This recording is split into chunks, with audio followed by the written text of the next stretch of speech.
Welcome. I'm going to talk about a book I've read. So I'm going to read to you the most important passages of the book and comment them. It's the book of David Graeber called Bullshit Jobs.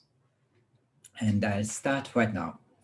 So I'm not going to show you the text because of copyright, and I'm not sure that I can actually do that. But I'm going to read it to you and comment it. So let's start. Huge swath of people in Europe and North America in particular spent their entire working life performing tasks they secretly believe not really need to be performed. Productive jobs have, just as predicted, been largely automated away. When he talks about productive jobs, he thinks about jobs that produce something like bread or a car. Even if you count industrial workers globally, including the toiling masses in India and China, such workers are still not nearly so large a percentage of the world population as they used to be. So even if we count China and India, there are still less people doing real productive jobs, real jobs. According to economic theory,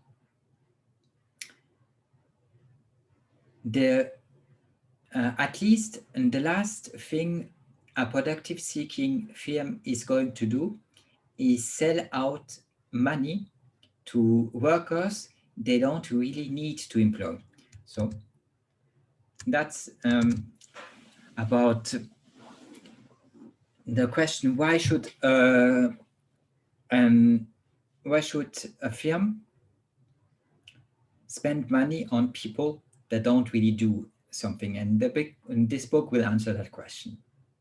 The number of salaried paper pushers ultimately seems to expand. So those paper pushers get more and more in our society. The ruling class has figured out that a happy and productive population with free time on their hand is a mortal danger. So one of the reasons why we see these paper pushers and these non-productive jobs everywhere is that people think that it's a mortal danger that people could have free time on their hands. The ruling class thinks that. The feeling that work is a moral value in itself, and that anyone not willing to submit themselves to some kind of intense work discipline for most of their waking hours deserves nothing, is extraordinarily convenient to them. So that mentality, the ruling class has made it possible to implant it in our heads. So they think that we cannot be having any leisures, any free time, and that we must submit to work even if it is a bullshit job. I would not presume to tell someone who is convinced they are making a meaningful contribution to the world that really they are not. Not long ago, I got back in touch with a school friend whom I haven't seen since I was 15. I was amazed to discover that in the interim, he had become first a poet, and then the frontman in an indie rock band. I'd heard some of his songs on the radio, having no idea the singer was someone I actually knew. He was obviously brilliant, innovative, and his work had unquestionably brightened and improved the life of people all over the world. Yet, after a couple of unsuccessful albums, he'd lost his contract and pledged with debt and pledged with debt, and a newborn daughter ended up, as he put it, taking the default choice of so many directionless folks. Law school. Now he's a corporate lawyer working in a prominent New York firm. He was the first to admit that his job was utterly meaningless, contributed nothing to the world, and in his own esteem should not exist.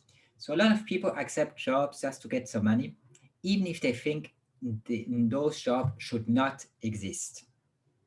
They are the first to think that those jobs should not exist. An anthropologist, for example, will want to avoid even discussing their line of work entirely. Give them a few drinks and they will launch into tirades about how pointless and stupid their job really is. How can one even begin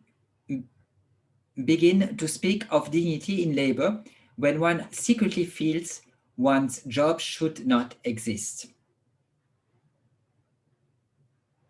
And that's a question we should ask ourselves. How can we speak about dignity of labor if we personally, intimately think that our job should not exist? In our society, there seems to be a general rule that the more obviously one's work benefits the other people, the less one is likely to be paid for it. Example, the guy who gets your trash away in front of your door. And that guy does a lot for society, but he's badly paid and has a low rank. Even more perverse, there seems to be a broad sense that this is the way things should be. And people think it's normal, yeah, of course, they always do. A larger stratum who are basically paid to do nothing. There's a large stratum of people who are basically paid to do nothing. Despite our technological capacity, we are not allowed working 3 to 4 hours a day. And that's a problem. Our technological progress allows us to work very little and to accomplish everything that needs to be accomplished easily with 2 or 4 hours a day. But we do work much more on stupid and degrading jobs, because it's even degrading even if you have a high salary but you do nothing. It's pointless. Wow, nail on the head. I am a corporate lawyer. Here's somebody talking, huh? Tax litigator to be specific. I contribute nothing to the world and am utterly miserable all the time. So he's the first who says that he's utterly miserable all the time. That are the kind of people who look at you snobbishly in the street when you see them, who walk out of cars that are of real expensive cars.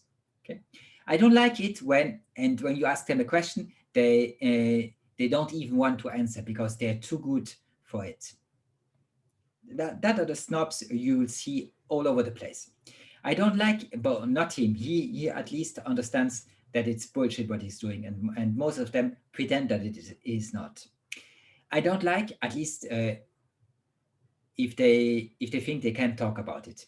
Privately, if you give them some drinks, they probably will confess, but if not, they won't. I don't like it when people have never to say, why do it then? Because it is so clearly not that simple. It so happens to be the only way right now for me to contribute to the 1% in such a significant way, so as to reward me with a house in Sydney to raise my future kids. So he does it because of the money. Thanks to technology, we are probably as productive in 2 days as we previously were in 5. But so we could have only a 2-day week. And on those 2 days, we could only work probably 4 hours a day. But thanks to the greed and some busy bee syndrome of productivity, we are still asked to slave away for the profit of others ahead of our own non-enumerated ambitions. Whether you believe in intelligence, design, or evolution, humans were not made to work. So to me, this is all just greed propped up by inflated price of necessities.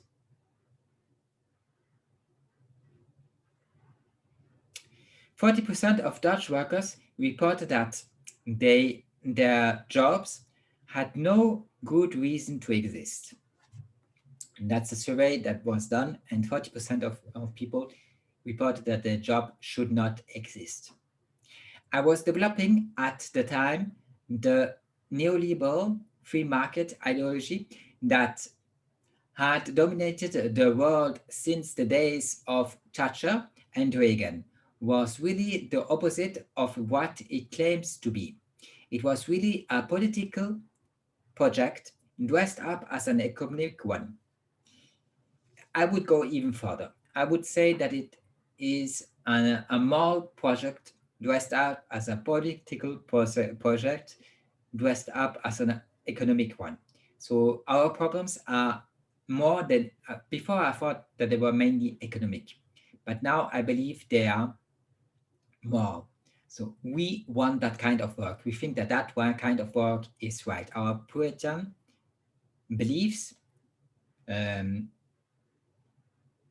want people to be in pointless jobs and to not have any leisure or free time, which they could use for art, for writing, for doing anything productive, anything real. But instead of that, you have to be in pointless jobs. And that's the tragedy of our modern age.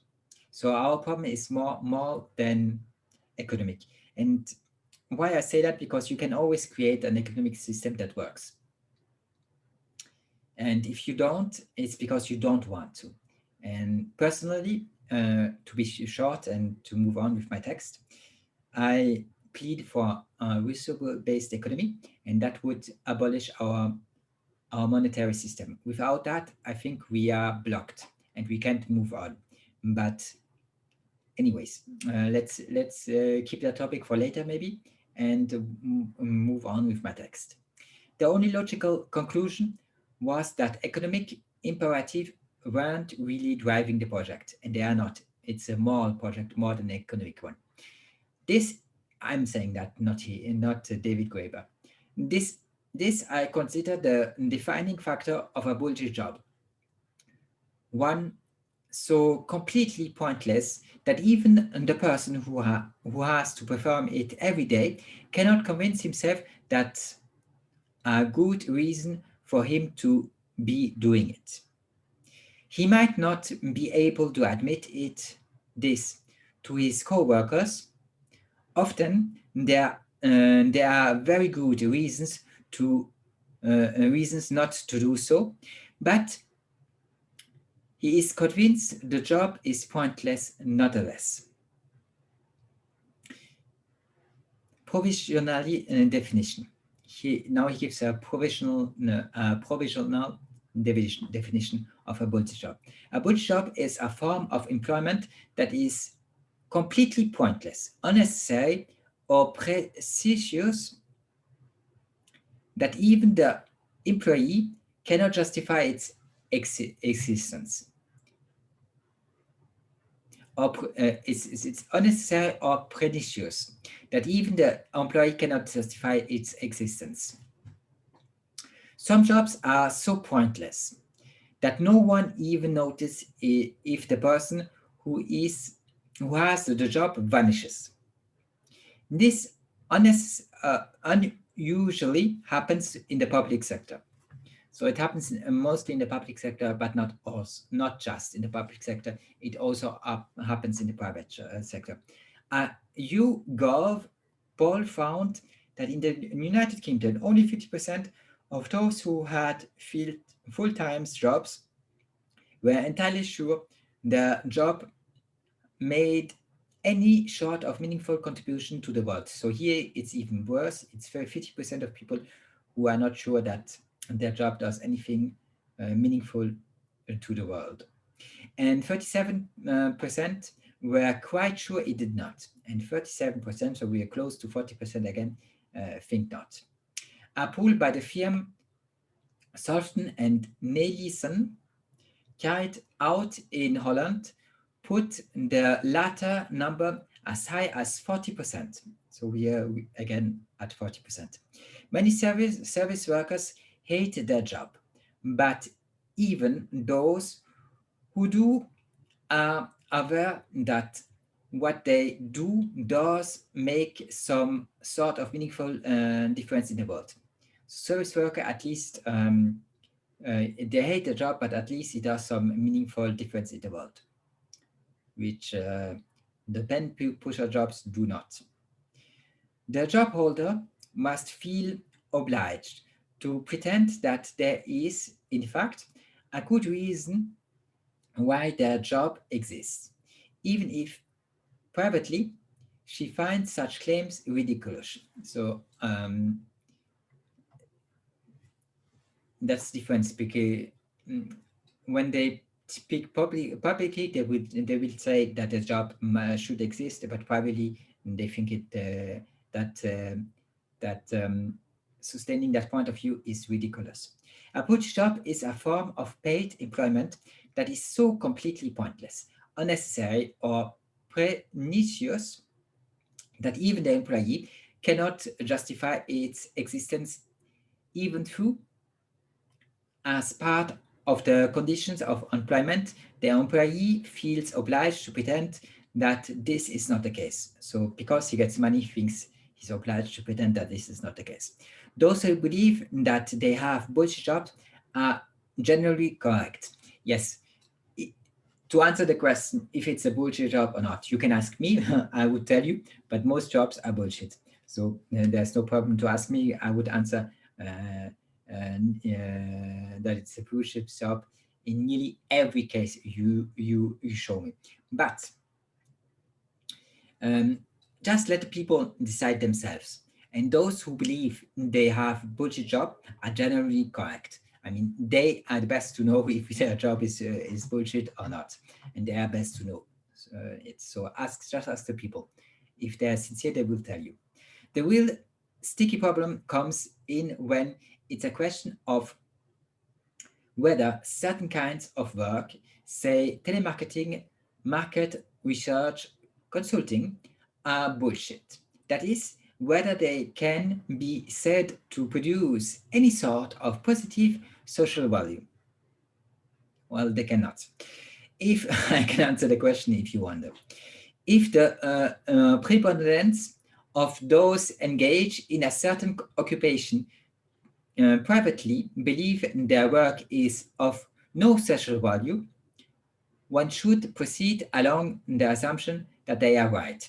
And that's what I told you before. It is my impression that generally powerful corporated lawyers think their roles are entirely legitimate. Or perhaps they simply don't care whether they're doing good or harm. They don't care. I can tell you they don't care. I've studied law, so I can tell you that those people don't care. If they can make a couple of bucks, that's all that counts. If it's true, if it's the truth, if they do good or harm, they could not care less. I can guarantee that if justice rules or not, they don't care, not at all, not 1 second. Another distinction that's important to bear in mind is between jobs that are pointless and jobs that are merely bad. I will refer to the latter as shit jobs, since people often do. So now, in my opinion, there are 60% of shit jobs and 40%, there are 60% of bullshit jobs and 40% of shit jobs. Well, not 40%. There's 1% left that is maybe not shit or bullshit, but it's extremely, extremely, extremely, extremely rare. I would say it's even much less than 1%. The only reason I bring up the matter is because the two are so often confused, which is odd because they are in no way similar. In fact, they might almost be considered opposites. Bullshit jobs often pay quite well and tend to offer excellent working conditions. They're just pointless. Shit jobs are usually not at all bullshit. They typically involve work that needs to be done and is clearly of benefit to society. It's just that the workers who do them are paid and treated badly. It's not that, it's also because it's dirty work, but mostly they're treated and paid badly and must work much too much. Shit jobs tend to be blue collar and paid by the hour, whereas bullshit jobs tend to be white collar and salaried. So if you get a bullshit job, you have a full-time job and you're not paid by the hour, but if you have a shit job, you are paid by the hour.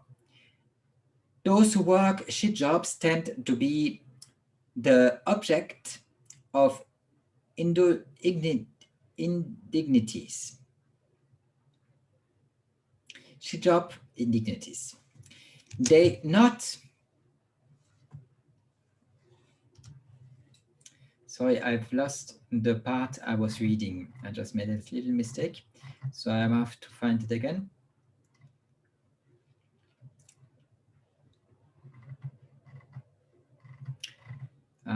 I'm still searching for it. I will find it shortly.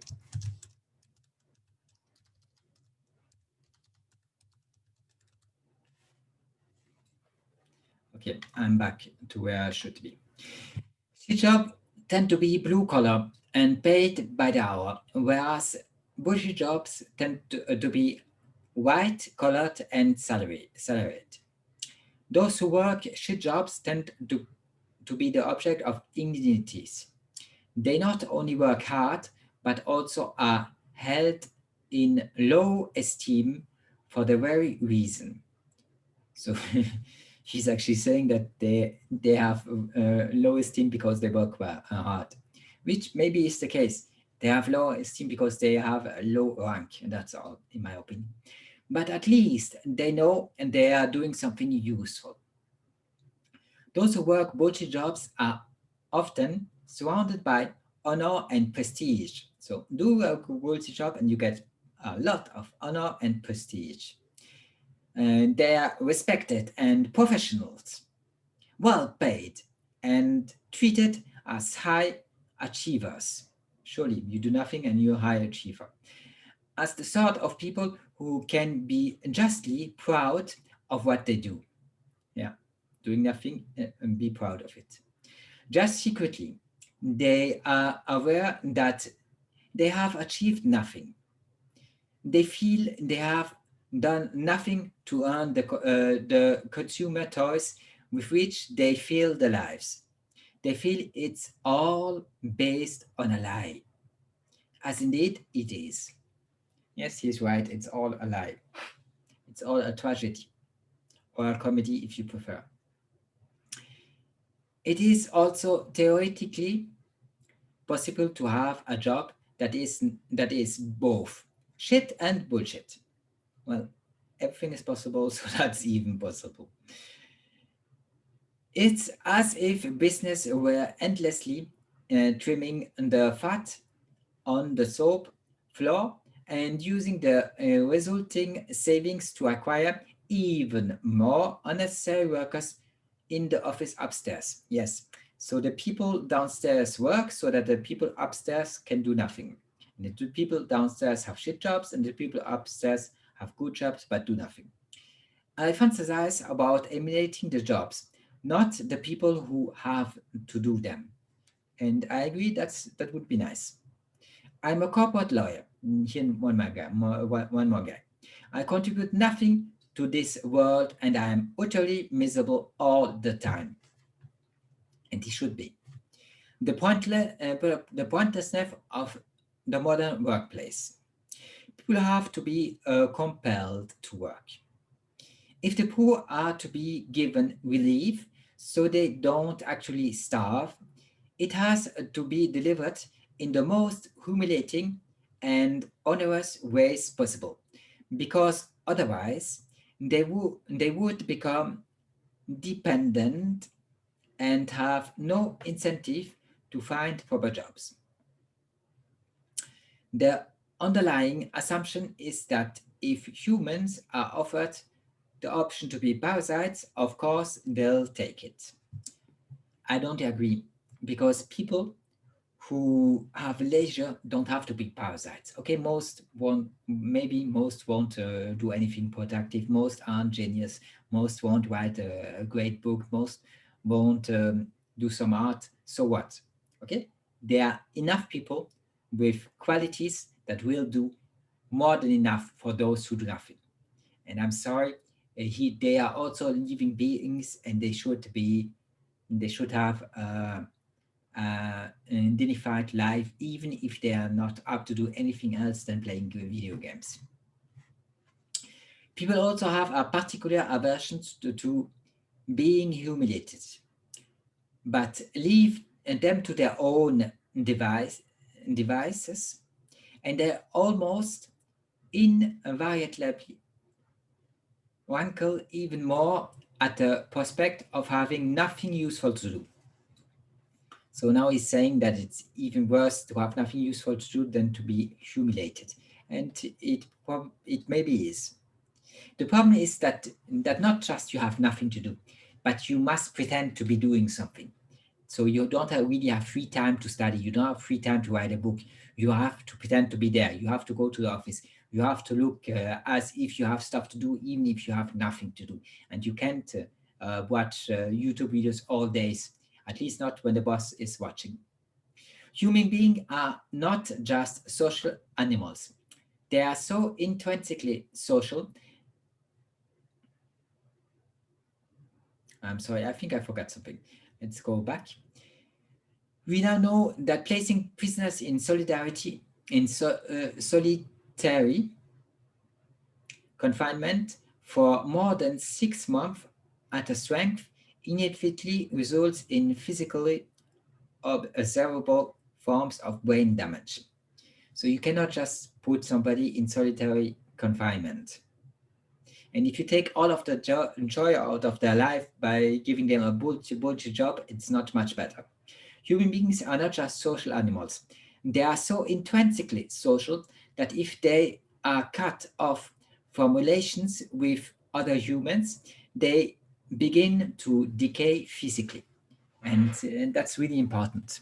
It's really important to notice, and it's really important to know. A human being unable to have a meaningful impact on the world ceases to exist. The first historical evidence we have for the notion that certain categories of people really ought to be working all the time, even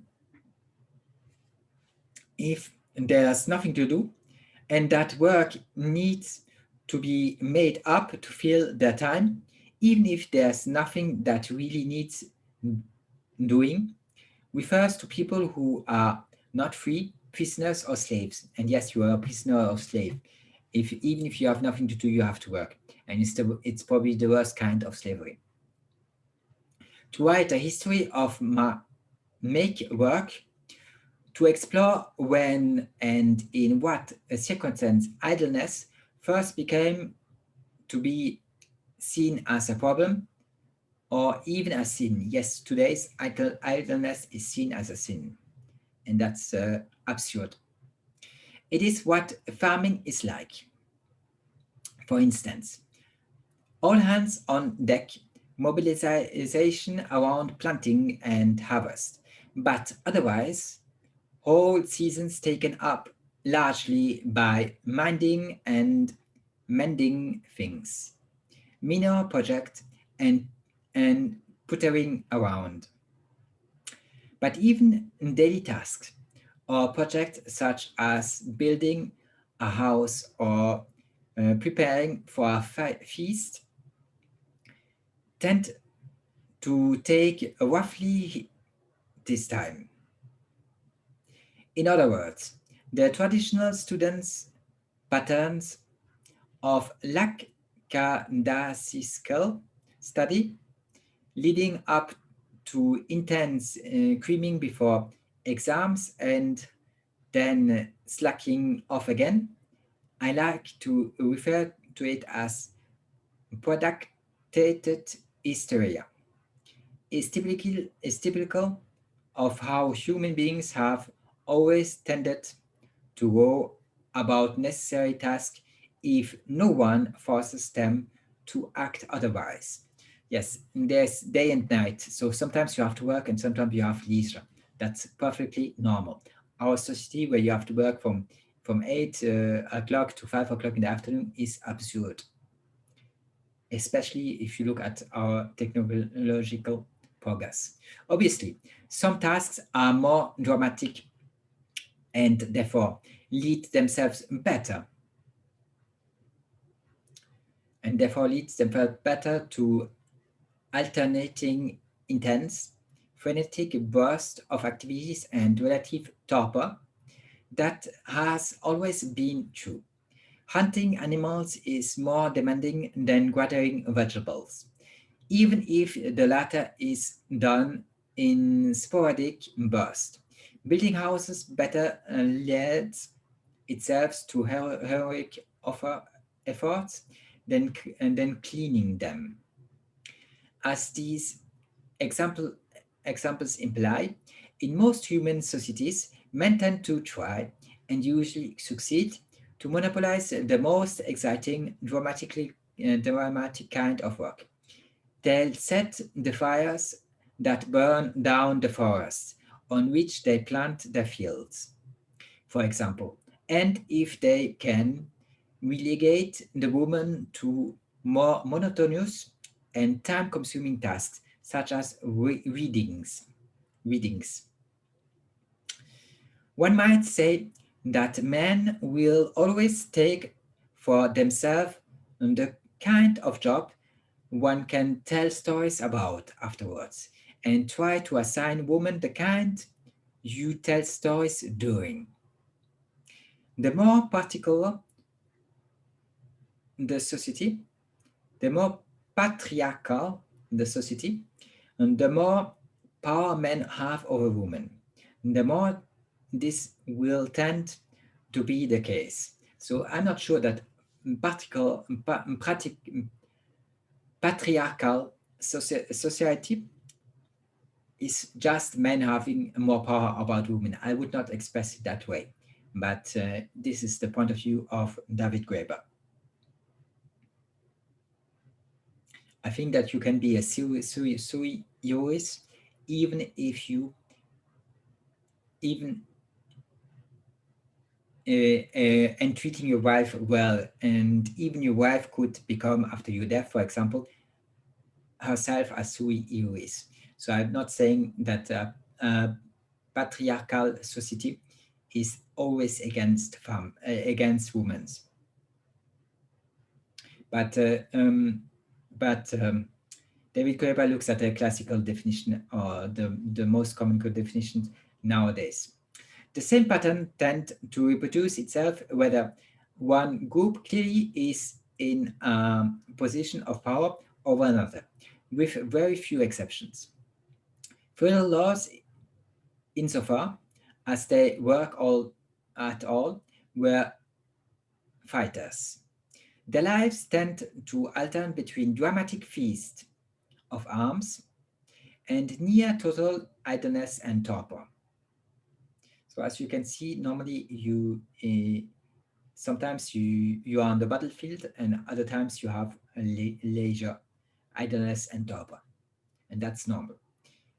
Peasants and servants obviously were expected to work more steadily. But even so, their work schedule was nothing remotely as regular or disciplined as the current 9 to 5. The typical medieval serf, male or female, probably worked from dawn to dusk for 20 to 30 days out of a year. But just 20 days to 30 days out of a year. But just a few hours a day otherwise. And on feast days, not at all. And feast days were not infrequent. So I mean, it is absurd that nowadays with our technological progress we have to work more than medieval medieval peasants. That's just absurd. Idle fingers knight sweeters for the devil. So that's what they say, and it is wrong. It's not because you are idle that you are doing bad stuff. It is just that people think that men are so bad that if they are not condemned to work as slave, they would do bad things, and I do not agree.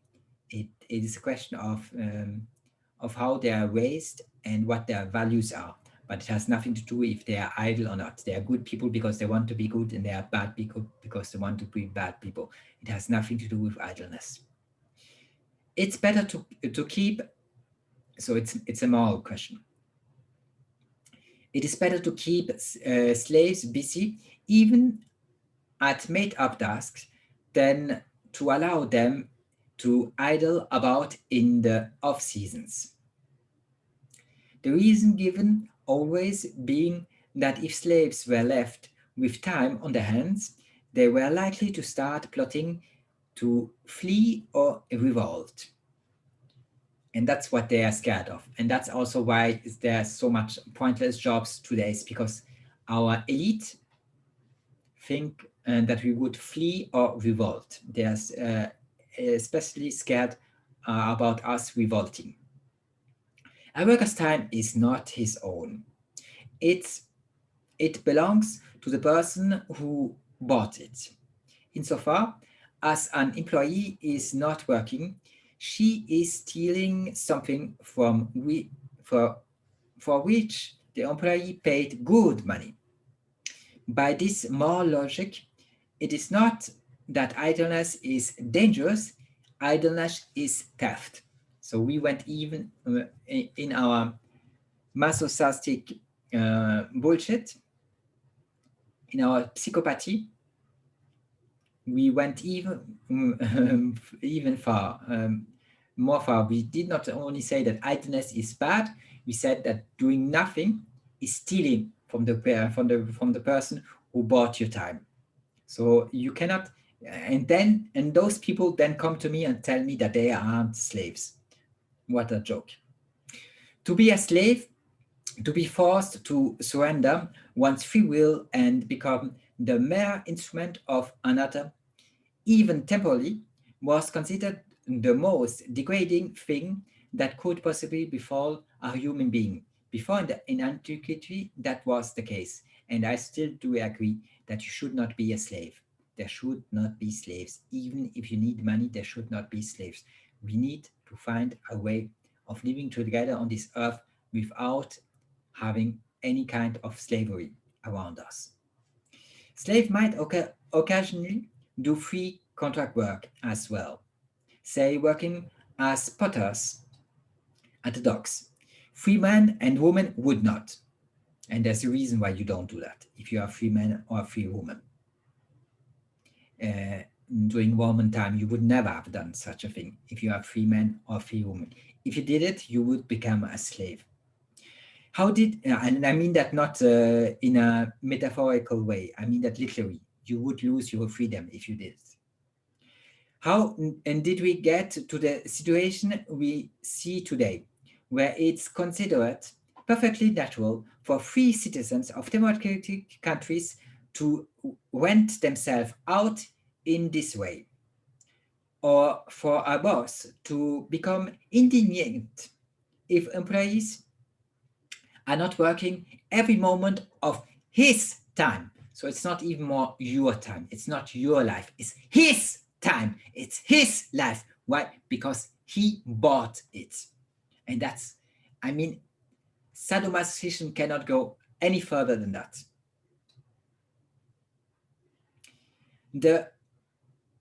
The points of reference are mainly the activities themselves, which are generally of a leisurely character. So this I could take it off because it makes no much sense. Idleness is a theft of someone else's time. Well, that's what they think, and it's not. It's your time, and if you and you should be able to spend it as you wish, all day during your entire life. Any prison inmate would prefer spending a year working on a chain gang, breaking rocks, to a year staring at a wall in solidarity.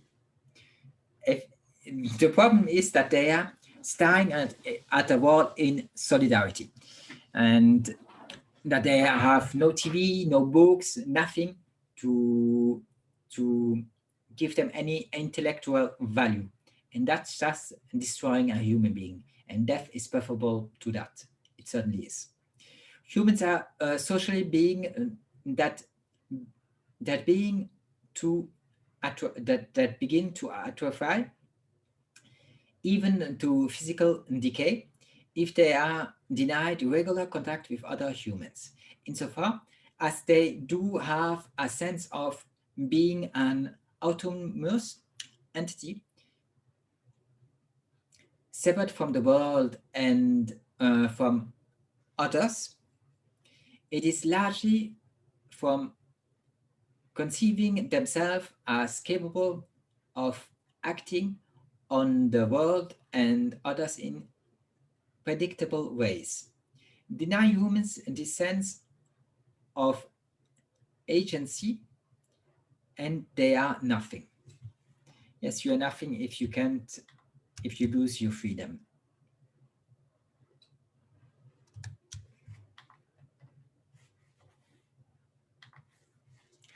How does it come to seem morally wrong to the employee that workers are not working, even if there is nothing obvious for them to do?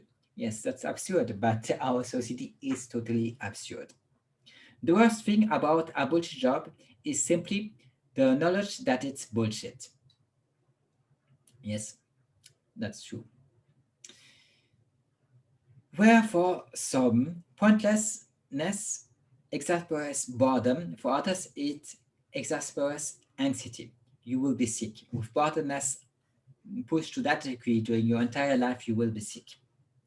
Just as a prisoner in solidarity, in solitary confinement, inevitably begins to experience brain damage, the worker deprived of any sense of purpose often experience mental and physical atrophy.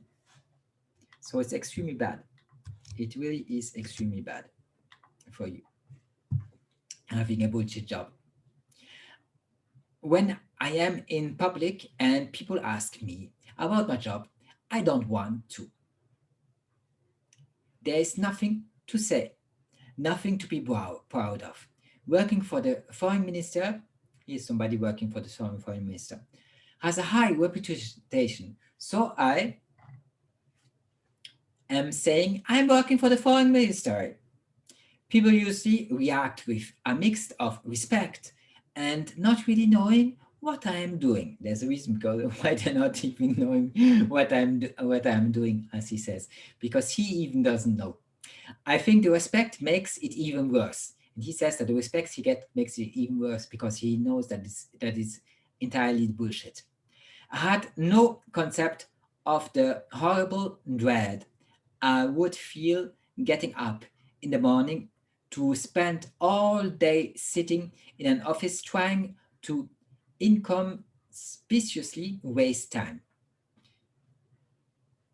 And we will talk about how those people who have bullshit job try to waste time. Good Lord, the working world is crap. Yes, it certainly is.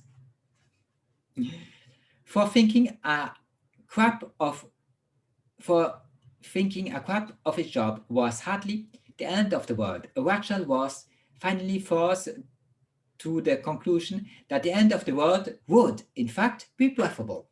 So just to tell you how much people hate their pointless bullshit job, even if they are well paid and even if they are respected.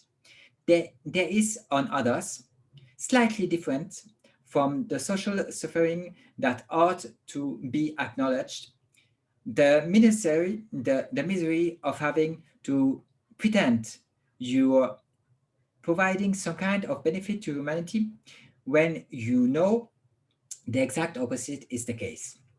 So yes, you have to pretend to provide some benefit to humanity, but you are sure, certain of it, that the opposite is the case. The most common complaint among those trapped in office doing nothing all day is just how difficult it is to repurpose the time of for anything worthwhile. That's the problem. You cannot repurpose the time for anything worthwhile. One might imagine that leaving millions of well-educated young men and women with any real work responsibility, but with access to the internet, which is potentially at least a repository of almost all human knowledge and cultural achievement, might spark some sort of renaissance. Nothing remotely along these lines has taken place. Instead, the situation has sparked an influence of social media: Facebook, YouTube, Instagram, Twitter, basically of forms of electronic media that lend themselves to being produced and consumed while pretending to do something else. And that's what they do with the time. They spend it on Facebook, YouTube, and Instagram because it's short messages, short memes, short stuff that they can consume while pretending doing something while they do nothing. Even when there's nothing for them to do, they still can't admit it openly. And that's oppressing, according to me. Jobs that should be wonderful since they pay you lot of money to do little or nothing and often don't even insist you pretend to work, somehow drive people crazy anyways because they can't figure out a way to channel the time and energy into anything else. And those people think it's hard to channel their time into anything else. Uh, I had a what can I say about my proper life? I'm an I'm a philosopher. I'm a writer. I'm a pianist, and I'm a technical analyst. So I watch the markets, and yes, and the memories I have of the jobs I had were pointless, or they were either bullshit or shit. So there's nothing else I can add. I'm really happy that it's in my past nowadays. If their jobs were, and I think I probably rather die than live that through that again. If the jobs were to vanish, it would make a very little difference in the world to the world.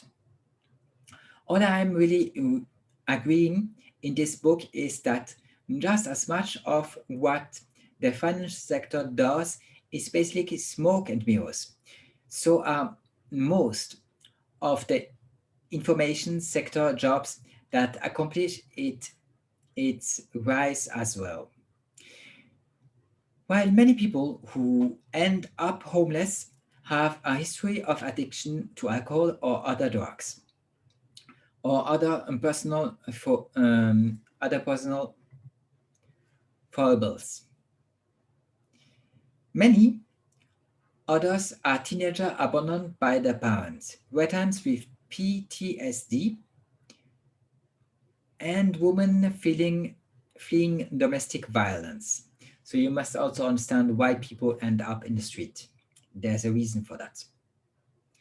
No one individual then could be said to be sleeping on the street simply because he or she was morally reprobate. But even if every sleeping on the street really was morally reprobate in some way, morally degenerated in some way, it would be unlikely to do much to explain the rise and fall of levels of homelessness in different decades, or why rates of homelessness vary from country to country at any given time.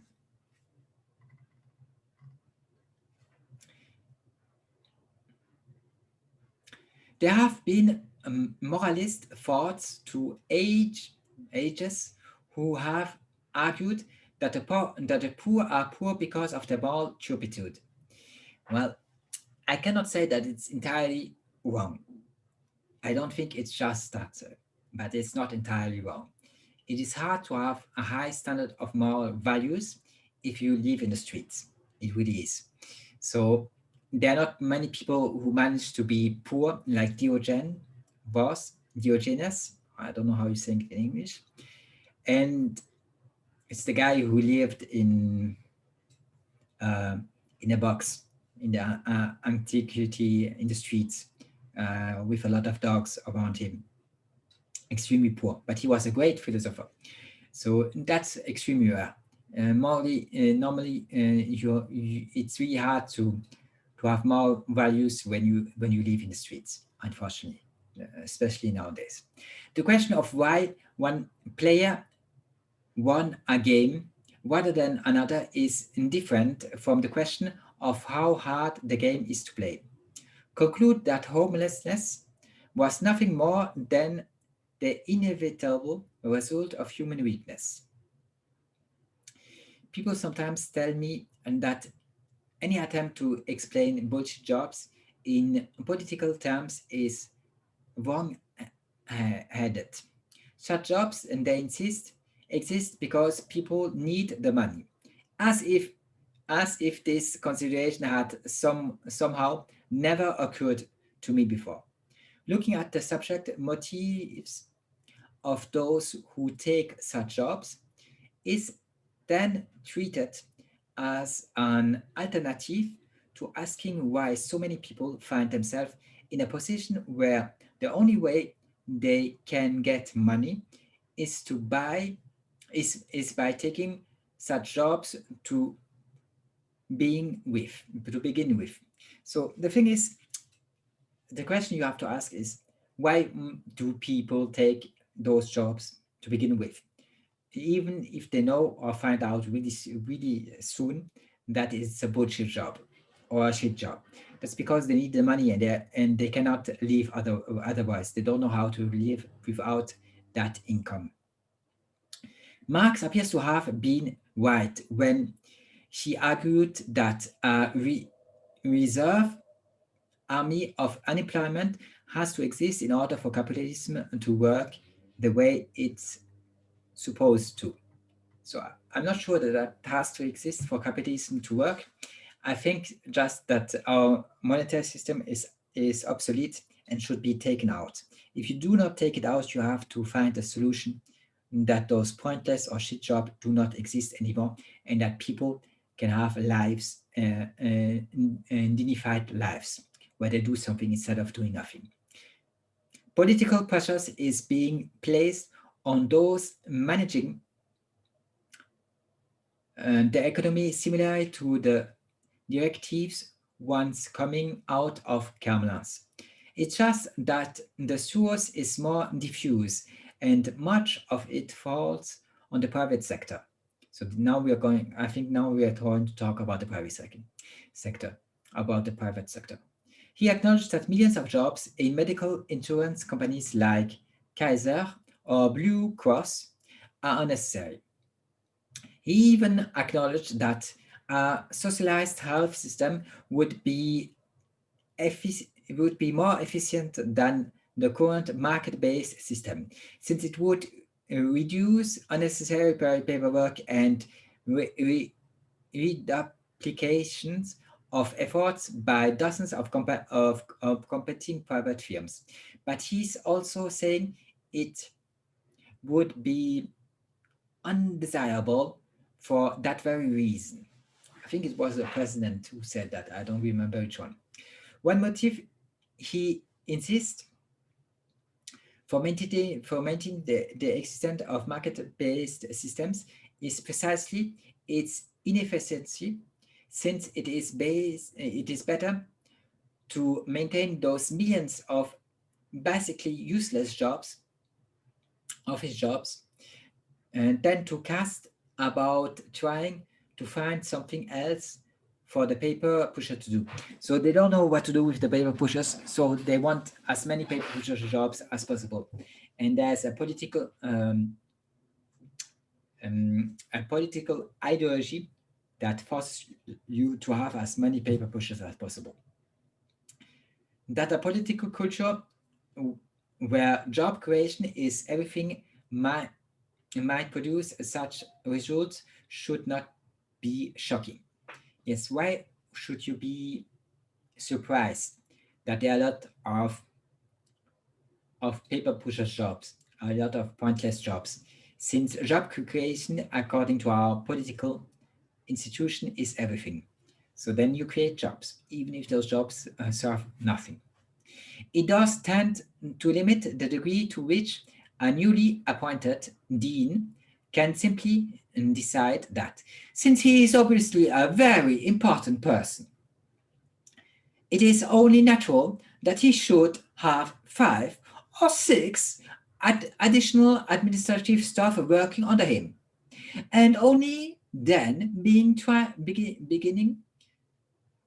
trying to figure out what said stuff are actually going to do, what that stuff is actually going to do. Yes, so you get people because you need a form of harem around you, or some subaltern that lie to your feet and make you look eminent. That's why you take them. You don't take them because they have any work to do. There's no work to do.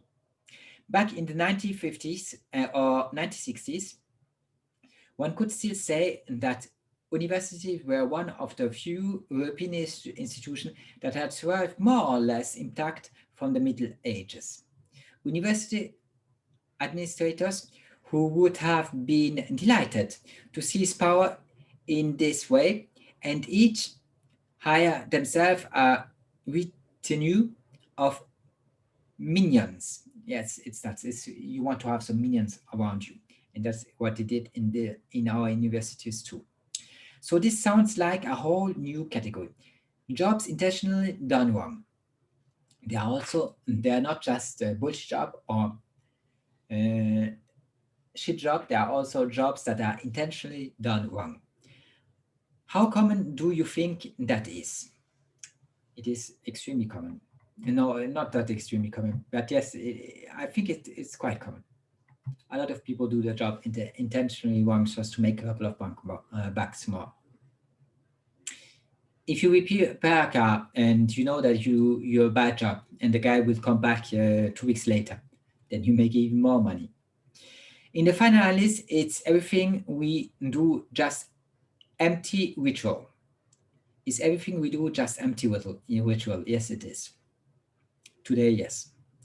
In one instance, I created a program that solved a critical security bug. Here's a programmer talking. I want to present it to the executive who included all his consultants in the meeting. So there you see how great he is. He needs to listen to you with around him all his consultants.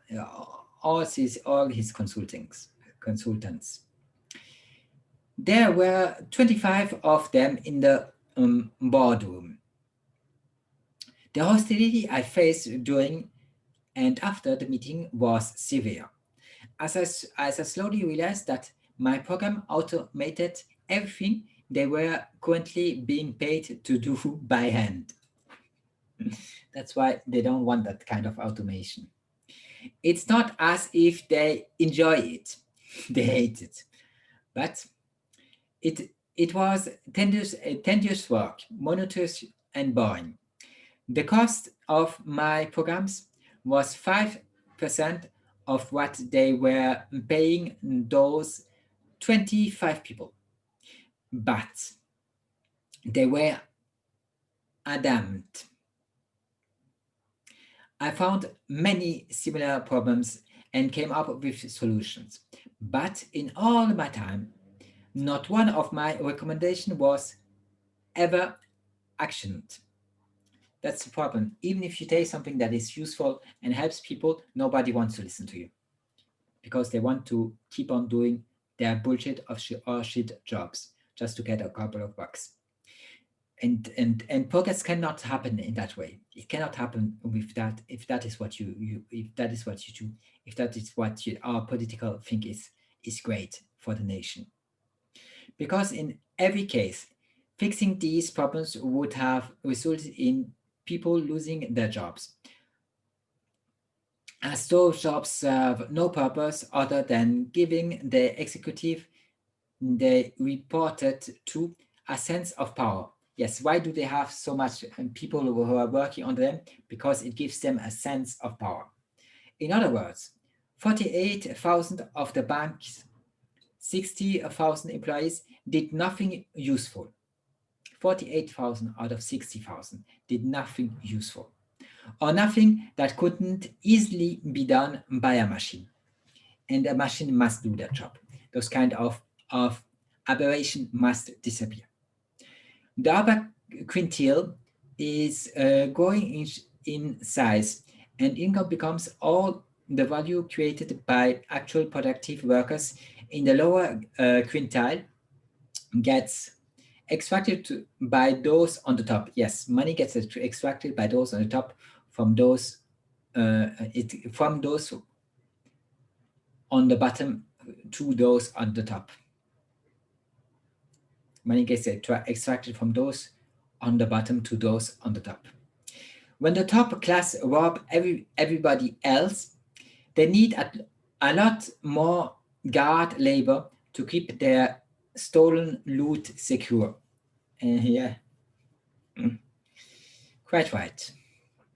Of course, this is why doctrinaire libertarians, or for that matter, orthodox Marxists, will always insist that our economy can't really be riddled with bullshit jobs.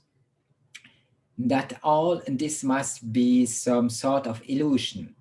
It's not an illusion, certainly not. But by a feudal logic, where economic and political considerations overlap, the same behavior makes perfect sense. In the process, one creates an entourage of followers that is both the visible measure of one's pomp and magnificence, and at the same time, a mean of disturbing political favors. Yeah, it's a corrupt society.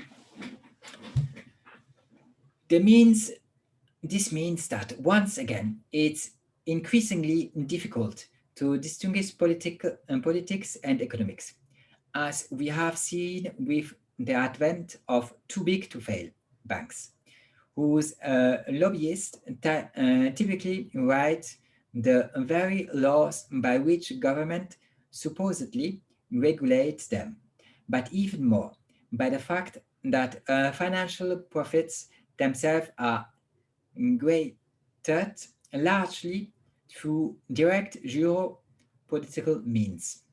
Yes, they use the legal system and the political system to make profits. JP Morgan and Chase and Co., for example, the largest bank in America, reported in 2006 that roughly two-thirds of their profit were derived from fees and penalties. So they give fees and penalties to make the money. And finance in general really refers to trading in other people's debts. Debts which, of course, are enforced in our court of law. So yes, they use their political relations and our law system to make money, to scam it out of poor people. I would add that within those hierarchies, the line between retainers and subordinators will often become blurred, since obedience to superiors is often a key part of the job description. Most of the important players are loud and vassals at the same time, are lords and vassals at the same times. Every dean needs his vice dean and sub-dean, and each of them needs a management team, secretaries, admin staff, all of them only there to make it harder for us to teach, to research, to carry out the most basic function of our jobs. Yes, administrative burdens make it really hard to do your job when you have a job to do. The threat of automation, of course, is an ongoing concern in any large enterprise. I've heard of companies where programmers will show up to work wearing a t-shirt that says, "Go away or I will replace you with a very small shell script." And that's all you need to replace a human being, a very small shell script. Well paid, prestigious, but ultimately bullshit office jobs. No doubt bullshit jobs have long been with us, but recent years have seen an enormous proliferation of such pointless forms of employment, accompanied by an ever-increasing bullshitization of real jobs. There is nowadays an ever-increasing bullshitization of real jobs. If the existence of bullshit jobs seems to defy the logic of capitalism, one possible reason for their proliferation might be that the existence system isn't capitalism. Or at least it isn't any sort of capitalism and that would be recognized from the works of Adam Smith, Karl Marx, or from that matter Ludwig von Mises or Milton Friedman.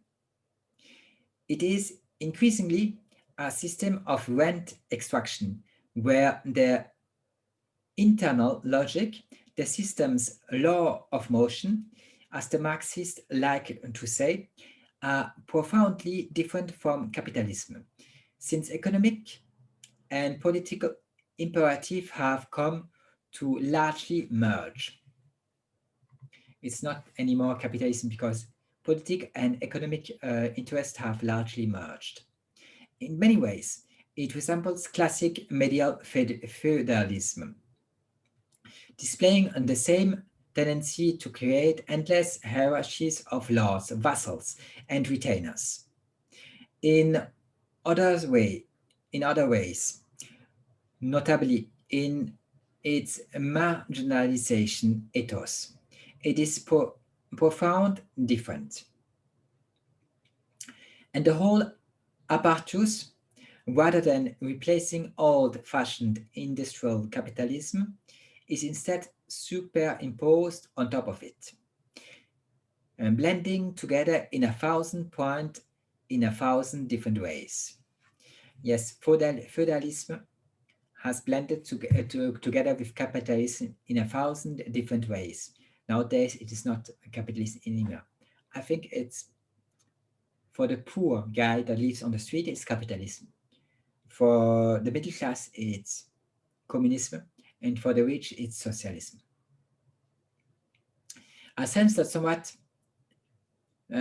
something was very wrong with the organization of society. It's really true that as much of half of the work we do could be eliminated without any significant effort on overall productivity. I would even go further than that. I think it's even more than 50%. Look what happened with the coronavirus, even the lockdown. Nothing was missing. Everything did go as usual. So we can get rid even of much more than 50% of our workforce. If someone says a policy creates jobs, it is not considered acceptable to replace that some jobs aren't worth having. So if someone says that policy creating job, it is not considered acceptable to reply that some jobs aren't worth having. Yes, some jobs aren't worth having. Say any of those things and anything else you might say will be written off as well as the effusion of a provocateur, a comedian, a lunatic.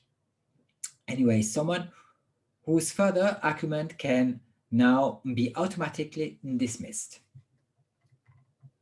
So if you don't think as they do, your arguments can be automatically dismissed. In public debate, all work must be treated as a sacred duty. And therefore, any work is always preferable to none at all. So according to them, having a bullshit job or a shit job is a sacred duty. It's a sacred duty to do nothing, doing your job and get paid well for it. The more one's works benefits others, the less one is literally to be paid for it. But many people have come to accept the situation as morally right. They genuinely believe this is how things ought to be, that we should reward useless or even destructive behavior and effectively punish those whose days' labors make the world a better place. If the market were always right, then someone being paid 40,000 to play computer games and gossiping with old friends on WhatsApp all day would have to accept that the service he provides the company by playing computer games and gossiping was actually worth 40,000. It's clearly not. It clearly is not. So markets can't always be right. Okay, that's a syllogism, and I'm saying it's not the market that creates that. It's our political institutions. It's our moral thoughts. The market has no opinion about that. The market would not give somebody 40,000 to play video games or gossip with friends. It's not the market. It's we who do it. We do it because we want that kind of world where people have no leisure on the hand and spend the time in pointless, degrading jobs, sickening jobs. Housework or education. These are always put forward as the primary examples. Such tasks perform the necessary second-order work of keeping workers alive and raising new generation of workers so that in the future they can in turn do the real work of being exploited, the real work of doing nothing. Business lobbies, for instance, are notorious for urging governments to treat schools primarily as places of training future employees. In call centers workers, the calls are essentially time-wasting nuisance calls. They are harassing people, to say it plainly. It's a notorious thing that very wealthy people almost invariably dislike their neighbors. So let me drink just a little bit and then I'll move on.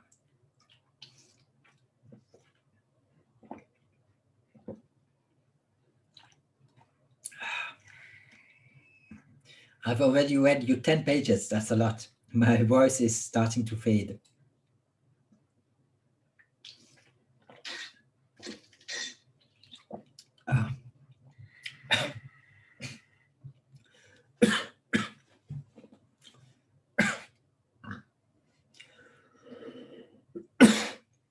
Okay, let's move on. I hope I can move on. If my voice is not following, I must stop. But I actually would like to go to the end. 6 pages are left. Let's see if I can manage that.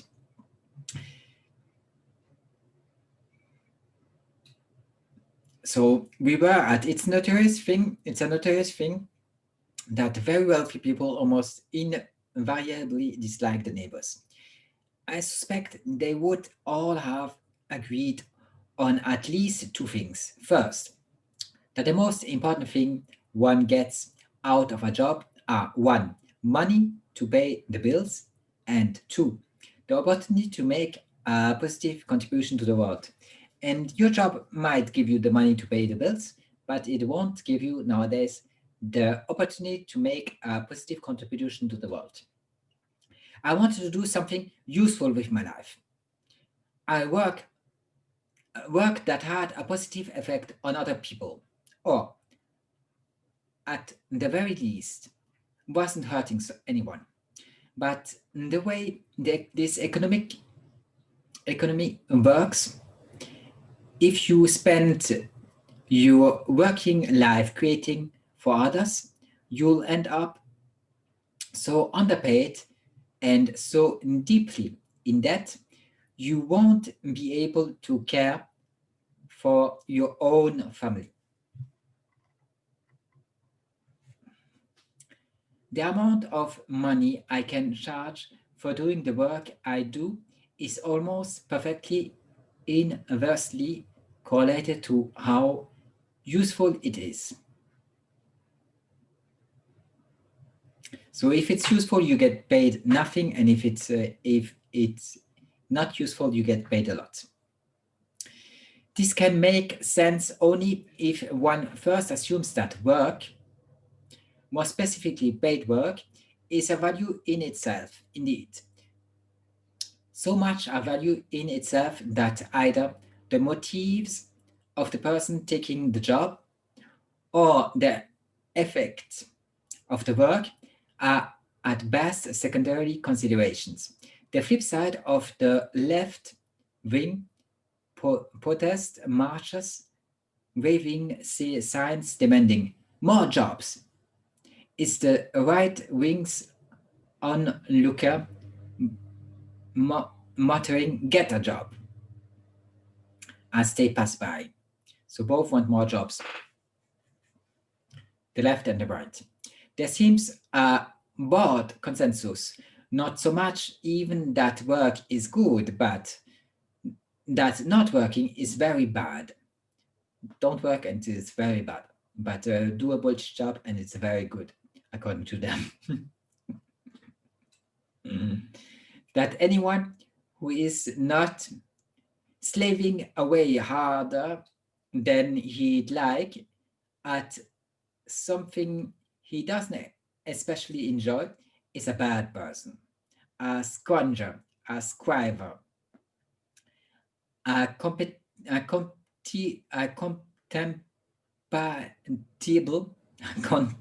contemptible parasite, worthy of sympathy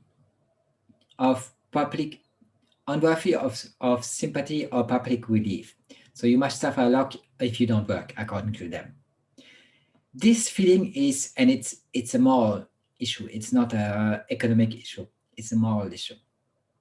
This feeling is because if they can pay you to do nothing, they could pay you even to do nothing at home and leave you with your free time. What's the point in going to an office doing nothing? Give the guy the money doing nothing at home, it would be the same thing. And he could do something useful with his time.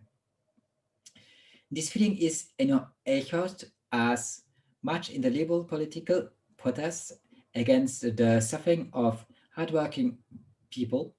What about those who work with only moderate intensity, as it is in conservative protest about skivers and welfare queens? So if you don't work, you end up being a welfare queen to them. But being a welfare queen, at least you should have some free time. Unfortunately, you don't, because even then, administrative tasks take up all your time. The absurdity of our system is beyond any limits. And even if I talk about this, you have to live through that to understand what I'm talking about. Now we're talking about Clement.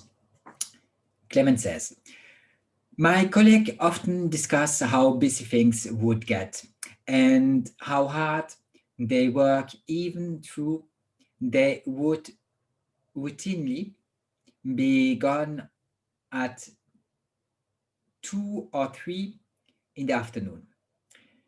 What is the name of this kind of public denial of the crystal clear reality?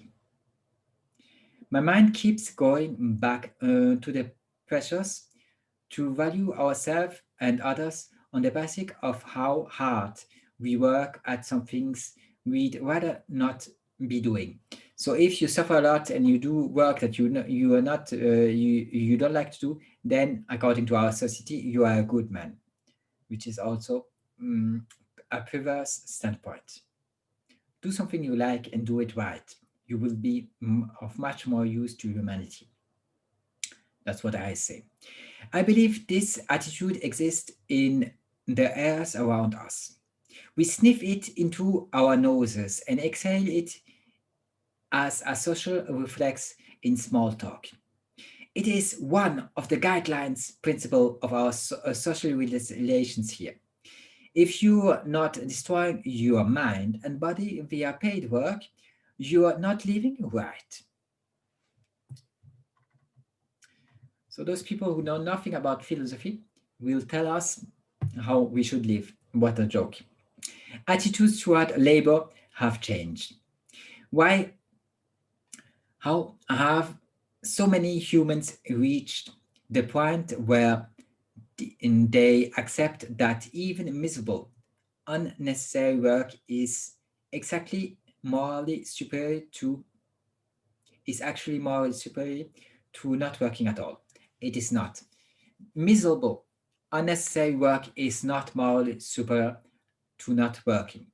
Not working is much better than doing miserable, unnecessary work. This is bad for humanity on more than one regards. Not working is not bad for humanity because we don't need that much workers. Today, if you look at our technological progress and if you get rid of all those bullshit jobs. Definition of work first. That is something no one would ordinarily wish to be doing for its own sake, hence punishment. So work, according to them, is doing something that nobody would ordinarily wish to be doing for its own sake. Man, I don't know what to say. Really, I don't know what to say. You are a really poor creature if that's your case, if that's what you think. Second, that we would do it anyway to accomplish something. To accomplish something. You accomplish nothing by doing a bullshit job. Beyond the work itself, hence creation. And you should create something, but you do not create anything by doing a bullshit job. But the fact that this something beyond should be conceived as creation is not self-evident. Most of our sources of Greek and Roman and Greek antiquity are male aristocrats who saw physical labor or service as fit only for women or slaves. Well, if they think that it was fit for women, then they were poor. If not, they did not think that it was fit for women, but only for slaves. Today, we don't need any slaves because we have robots. We have artificial intelligence, and we really don't need all those workers, even in the shit job positions. Work, Aristotle insisted, in no sense makes you a better person. In fact, it makes you a worse one, since it takes up such much time to making it difficult to fulfill one's social and political obligations. As a result, the punishment aspect of work tended to be emphasized in classical literature. And classical literature was right. It was a punishment to work. It still is. That it is a punishment to do a shit job, and it is morally destroying your health, your body, as well as your spirit to doing a bullshit job. So, and Aristotle is 100% right when he says, in no sense makes you work, in no sense makes you a better person. In fact, it makes you a worse one, since it takes up so much time to making it difficult to fulfill one's social and political obligation. It takes up so much time that you cannot do anything real with your life. The poor were seen as frustrated adolescents. I like that. Work and but it's not just the poor that are frustrated adolescents. We all are in this degenerated society. Work, and specifically paid labor under the eye of a master, had traditionally been the means by which such adolescents learned how to be proper, disciplined, self-contained adults. While in practice terms, Puritans and other pious reformers could no longer promise much to the poor. Certainly not adulthood as it used to be conceived, as freedom from the need to work under the orders of others.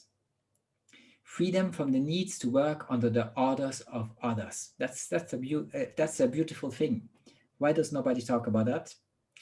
They submitted charity, discipline, and a renewed infusion of theology. Work, they are taught, was both punishment and redemption, and that's that's total bullshit. Work should neither be punishment nor redemption, not real work, not the work I'm talking about.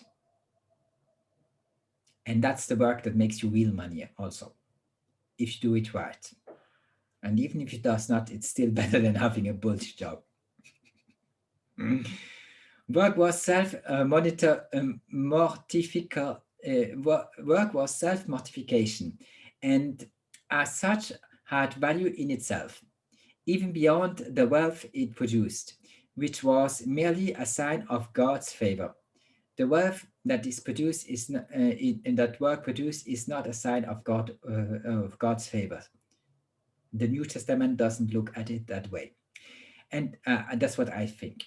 And not to be enjoyed too much. So yes, how can you enjoy that that bullshit anyways? Stop kidding me. Labor is pure to and independent of capital. Labor is pure and independent of capital. Capital is only the fruit of labor, and could never have existed if labor had not first existed. Labor is the superior of capital and deserves much the higher consideration. Well, it's not the case in our society. In our society, people like capital, people don't like labor. At least not if they're honest. Why? Because it's bullshit or shit jobs, and nobody wants to do that. So they much rather prefer capital. In other words, even though he didn't put it quite this way, Lincoln argued that owing to Americans' rapid economic and territorial expansion, it was possible there to maintain something like the odd medieval system, in which everyone started out working for others, then used to proceed of wage labor to set up shop, then used the proceeds of wage labor, so the money they made, to set up shop or buy a farm on land seized from its indigenous inhabitant. Well, if it's seized or not is not the question here. And then eventually themselves played the capitalist, employing young people as laborers in their own right. So there was social hierarchy, and you could go up the hierarchy. You started by being an employee, and then you and at the end, when you were 30, you had enough money to own a shop and have people working for you. But that was possible in the mid ages, but it's not anymore. Nowadays, people don't go up; they they stay where they are.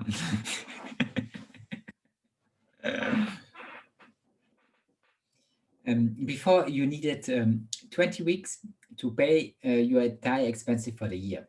Now you need 53 weeks. So, I mean, you work the entire year and you end up with that. You don't have any money to buy a shop or anything else. A new ideology that claims that the contrary, that capital, not labor, creates wealth and prosperity.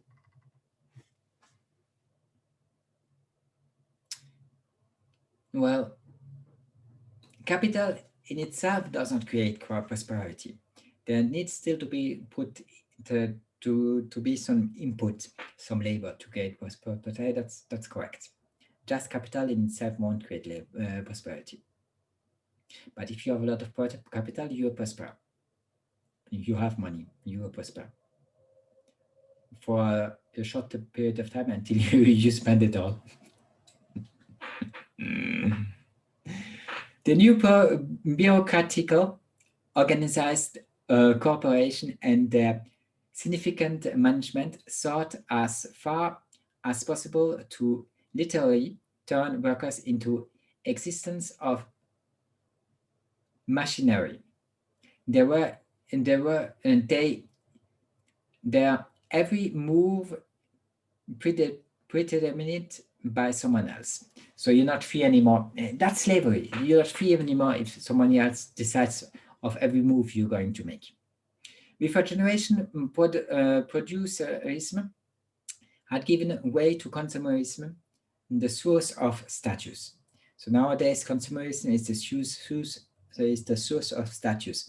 That's what you see in young people when they buy the last shoes of Nike, which are extremely expensive, but they think after owning them that they are something.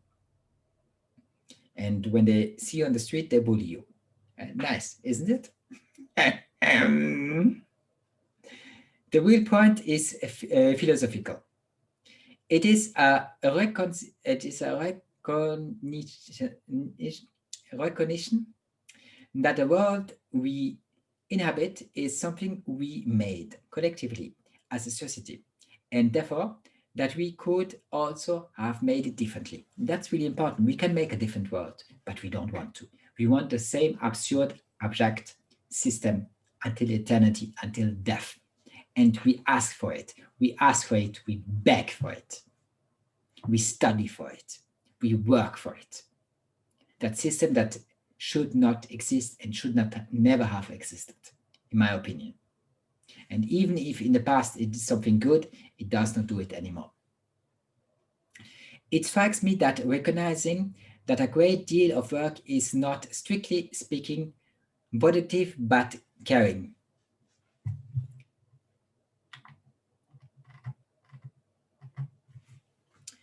We keep inventing jobs because of this false idea that everyone has to be employed at some sort of drudgery because, according to Darwinism theory, we must justify the right to exist. Buckminster Fuller. So Buckminster Fuller is right by showing us how absurd that is.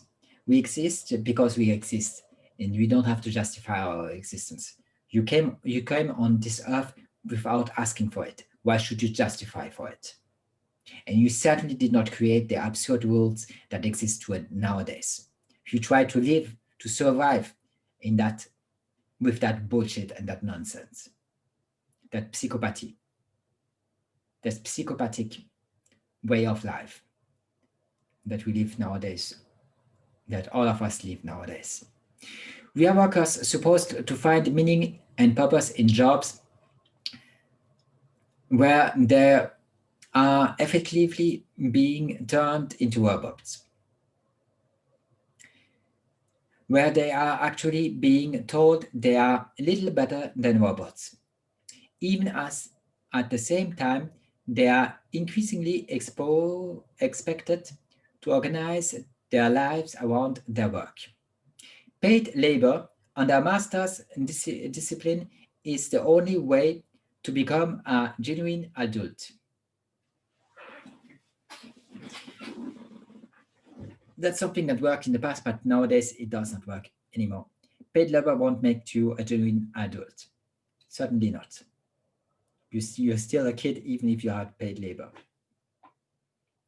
To encourage workers to see their work not so much as wealth creation or helping others, or at least not primarily so, but as self-abnegation, a kind of secular hair shirt, a sacrifice of joy and pleasure that allows us to become an adult worthy of our consumerist toys.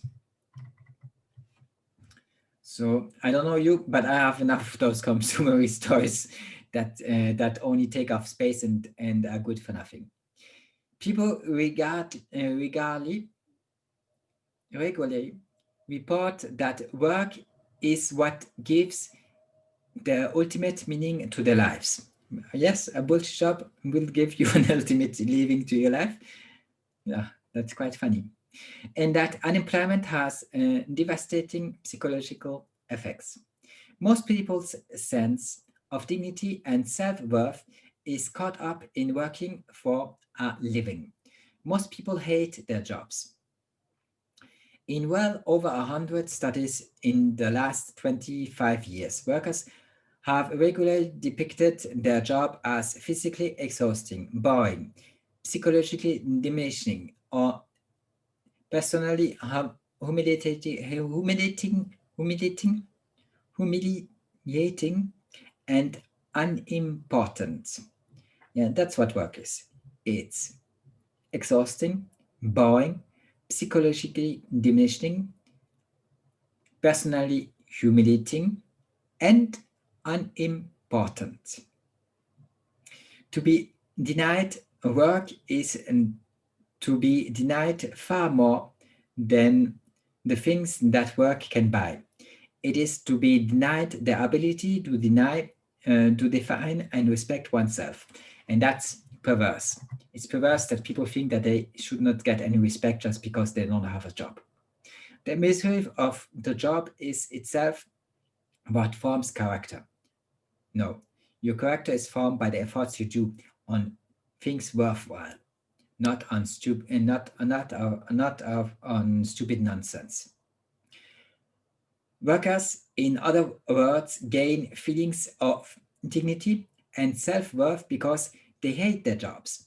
No, you do not get any feeling of self-worth because you hate your job. It makes you hate your life. That's all. If you're not destroying your mind and body via paid work, you're not living right. So, yeah, I, if I have to choose, I rather have no work. I'd rather not destroy my body and mind with paid work than and try to live right without that, than having that and pretending to be living right when I'm living wrong. No, they turned it around. It's the opposite of what they say. That society is designed by those who want something for nothing, and that the poor are largely poor because they lack the will and discipline to work, that only those who do or have worked harder than they'd liked to at something they would rather not be doing, preferably under the harsh taskmaster, deserve respect and consideration for their fellow citizens. It's total bullshit. There's nothing I can say. It's sadomasochism. Sadomasochistic elements in work. That's sadomasochism. Suffering has become a badge of economic citizenship. What kind of nonsense must I read to you? It's not that much different than a home address. Without it, you have no right to make any other claims. Well, that's the case nowadays, but it's absurd. It's just absurd. Bentham and the utilitarians, who saw no purpose of human life other than the pursuit of pleasure, can be seen as the philosophical ancestors of modern consumerism. Donc, there's a link between consumerism and pleasures. With something that we as Stoic people, I'm a Stoic philosopher, that's something that we as Stoic philosopher don't like that much, pleasure, okay? Consumerism is created on pleasure or around pleasure, and it's a bad thing. It really is a bad thing for your soul. The place of misery, sadism, emptiness, and despair. Work is the place of misery, sadism, emptiness, and despair. I think that's a good definition, the best definition I have given to you until now. I believe in that the kind of work you do, not the kind of work I do. I mean, the kind of work people do nowadays, the bullshit job or the shit jobs. I believe that this instinct to perpetuate useless work is, at the bottom, simply fear of the mob. And for me, it was not easy to get out of the bullshit and shit jobs. So I know what I'm talking about, and I'm really compassionate about the people who are still in that kind of position, and I hope that they will rise to something much better really fast. I tell them, I would rather die than do that shit. So up to you to think about it, but do what you want with your life. I would watch my mother and watch much more like the death penalty than that shit. The mob, the tough ones are such low animals that they. Well, I'm sorry, I'm reading it wrong.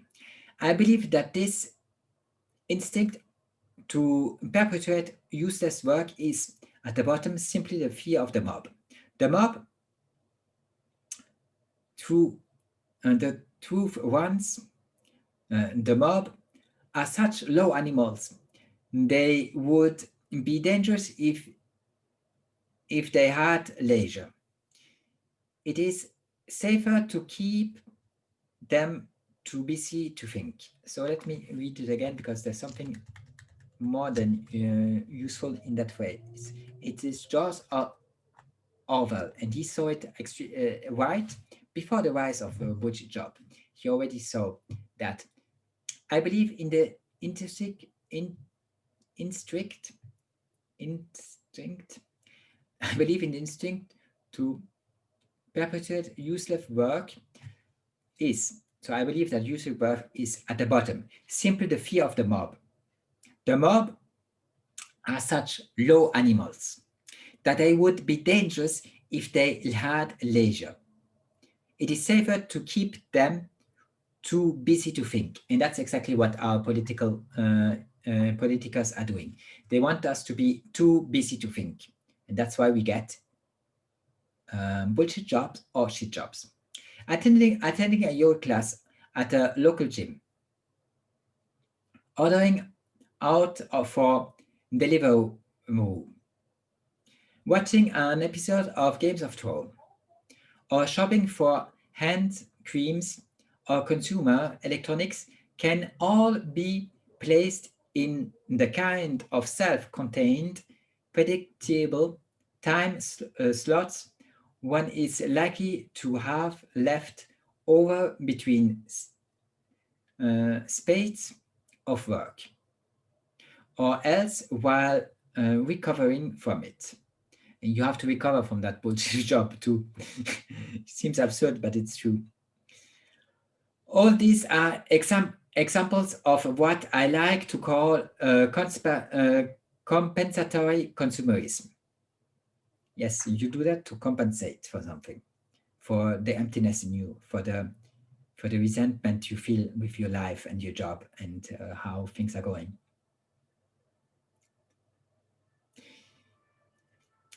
They are the sorts of things you can do to make up for the fact that you don't have a life, or not very much of one. Yes, you certainly don't have very much of a life if you have a bullshit or a cheat job. I'm sorry, life expects much more of you than that. And that's why it's hard, especially nowadays, where they want you to have a bullshit or a shit job. Might ask how variable such forms of life really are in the long term, considering that the stratum of the people most likely to be trapped in pointless employment would also appear to be the most likely to have lived to have lives marked by episodal clinical depression or other forms of mental illness, not to mention the fail to reproduce.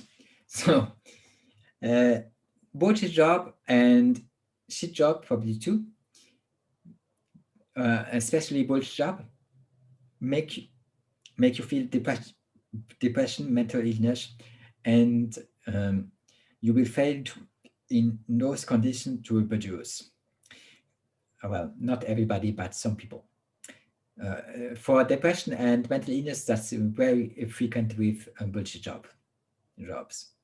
Such work arrangements foster a political landscape relief with hatred and resentment. The political classes, in turn, find these other forms of virtuous hatred extremely convenient, since they distract attention from themselves. Yes. Yes, we should more hate our politicals, our politicians, the people we elect, than the people who live in the streets. The people who live in the streets are much more normal than the people we elect. And they do much less harm to society than the people we elect. It's hard to imagine a search sign that one is dealing with an irrational economic system, that the fact that the prospect of eliminating drudgery is considered to be a problem. No, to eliminate bullshit jobs should not be considered to be a problem.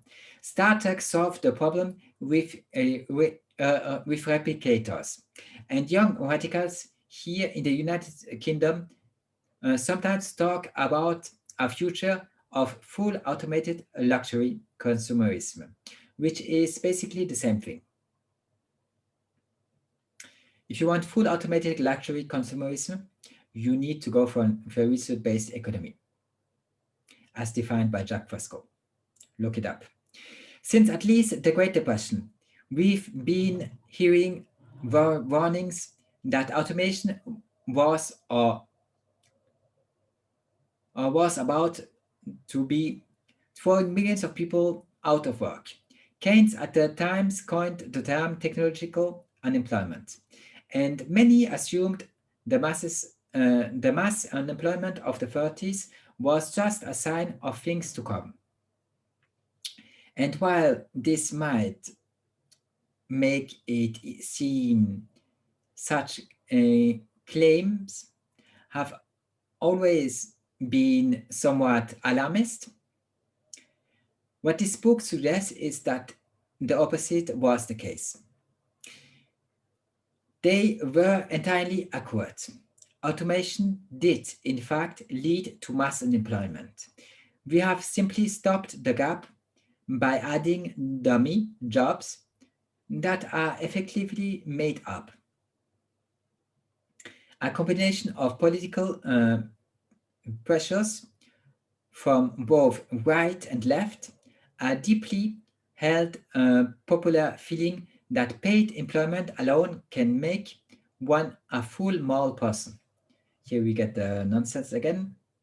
And finally, a fear on the part of the upper classes, already noted by George Orwell in 1933. So he was a bright looker into the future, because the real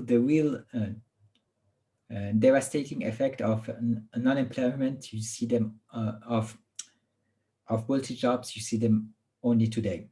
So he was looking in the future quite nicely.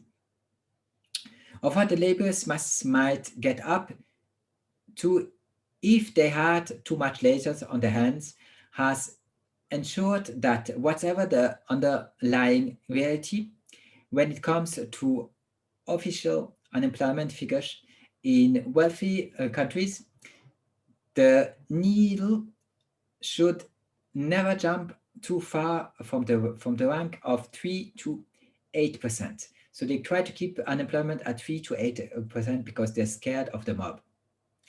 But if one eliminates bullshit jobs from the picture and the real jobs and that only exist to support them, one could say that the catastrophe predicted in the 30s really did happen.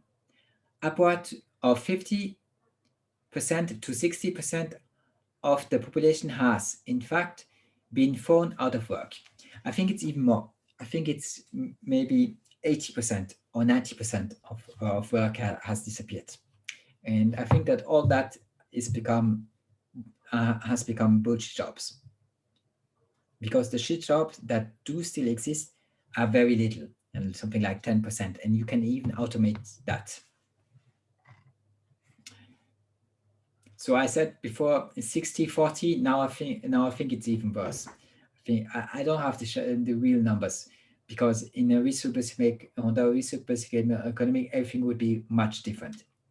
But I think yes, that we could work with very little people working, and most people being free, like 60% being free and maybe 40% working. And that kind of work will be very light work, not the kind of work you do today. How should society be best arranged to produce the sort of human beings one would like to have around, as friends, lovers, neighbors, relatives, or fellow citizens?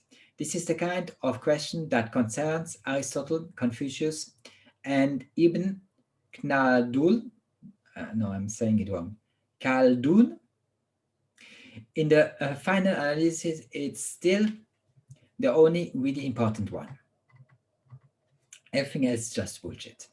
Human beings are divided in good Cartesian fashion between educational institutions designed to shape the mind and medical institutions designed to maintain the body.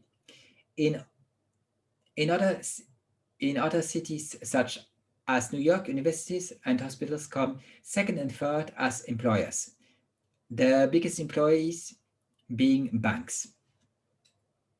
And banks is bullshit. Universities and hospitals are not entirely bullshit. Universities are a lot of bullshit, hospitals maybe less. but universities are a lot of bullshit. So the two first things are quite bullshitish. The first one is 100% bullshit. The second one in universities is 90% bullshit or 99% bullshit. And the last one, hospitals are the least bullshit of them all. It's significant that the principal cause of bankruptcy in America is medical debt. And the principal force drawing young people into bullshit jobs is the need to pay the student loan. The bullshitization of the carrying sector of the economy. So even the carrying sector is bullshitized nowadays. But of course, the rules are designed to deny as many claimants as can possibly be denied. Between sanctions and capricious applications of the rules, we've gotten to the point now where 60% of those eligible for unemployment benefits in the United Kingdom don't get them. So that's also absurd that people who should get unemployment don't even get them. He says 60%, I think it's much more. All of them are part of a single vast apparatus that exists to maintain the illusion that people are naturally lazy and don't really want to work.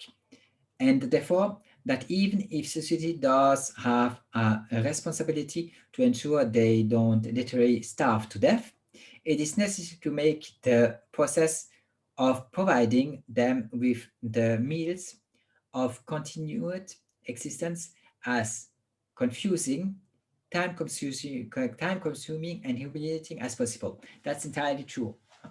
You cannot imagine how confusing, time-consuming, and humiliating it is when you need to ask the welfare state to give you some money. It is really confusing, time-consuming, and humiliating beyond anything that is that I can describe. Thousands of people are maintained on comfortable salaries in air-conditioned office simply in order to ensure that poor people continue to feel bad about themselves. They are poor and we make them even more, and we make their life even worse by making them feel bad about themselves. Her solution, eliminate the apparatus. Now we're going to talk about an UBI, Universal Basic Universal Basic Income. Her solution, eliminate the apparatus entirely. That's somebody who's pleading for an UBI. She is involved in the movement for Universal Basic Income, which calls for replacing all means-tested social welfare benefits with a flat fee to be paid to everyone equally residing in the country. And now listen, it is interesting. It is quite interesting. I already voted for it, but it was denied, unfortunately. And you know what people didn't like about the UBI? They were scared that it would be too attractive for foreigners, that it would be too attractive to get people in the country because of the UBI, and that too much people would want to live here if an UBI was in place. That was one of the reasons they went against an UBI, not the only one, but one of them. But recognizing that just lead back to UBI again. Well, excuse me, I'm missing something. She's involved in the movement for Universal Basic Income, which calls for the replacement of all means-tested social welfare benefit with a flat fee to be paid to everybody equally residing in the country. If you're not looking after someone else, then at the very least, you're looking after yourself. And this kind of time and energy in the system is less and less willing to afford people. But they're recognizing that would just lead back to UBI again. If everyone's carer, then you might as well just found everybody, and let them decide for themselves who they want to care for at any given time. I mean, the UBI is necessary so they can care for themselves and others. I think some 80% of domestic disputes have led to violence turns out to be about money. That in itself is important because money has a certain symbolic power. It's something that's the same for everyone. And when you give everyone, men, women, old, young, high caste, low caste, exactly the same amount, those differences start to dissolve. And that would be a nice thing if the difference between us would start to dissolve, because they make you just jealous and feel bad about yourself. And there's always somebody richer than you, and it makes you also feel bad about yourself, even if you are already well off. And any UB payment would have to be enough to live on, all by itself. And it would have to be completely unqualified.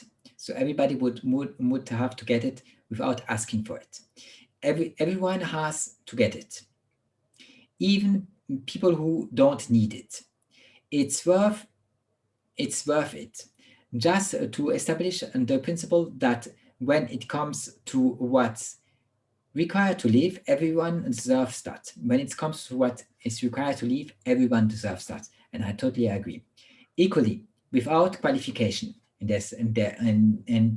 they can't ask anything from you because you live, because you have seen the light of day. If you want to do stuff, great, but they can't coercively ask it from you. This makes, if not you're a slave, this makes it a human right, not just a charity or duct tape for lack of other forms of incomes. Then, if there are further needs on top of that, say someone is disabled, well, then you address that too. But only after you establish the right of material existence for all people. The right of material existence for all people must exist. It's really important that we get that far.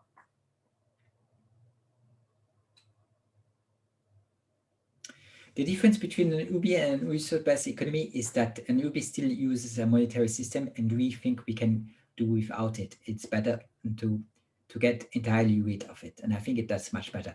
But if you don't want to get rid of a monetary system, then UBI would be a nice solution. This is one of the elements that startless and confused a lot of people when they first heard about the concept of basic income. Surely you aren't going to give 20,000 a year or whatever it is to a Rockefeller too. The answer is yes, everyone is everyone. It's not like and there are many billionaires, billionaires. This will come to a particular large amount of money, which people could be taxed more anyway.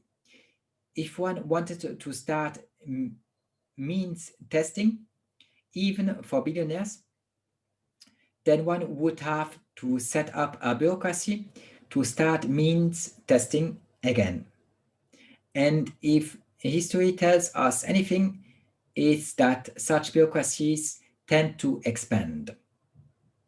So it's better to not have that kind of bureaucracy, because it will just create more bullshit job and make life of everybody worse. What basic income ultimately proposes is to detach livelihood from work. Its immediate effect would be to massively reduce the amount of bureaucracy in any country that implemented it. An enormous amount of the machinery of government. and that have government cooperation, NGOs, permets that surrounds it in most wealthy societies. It's just there to make poor people feel bad about themselves. Yes, bureaucracy is just made to make poor people feel bad about themselves. It's an extraordinary, expensive moral game played to prop up a largely useless global work machine. I entirely agree.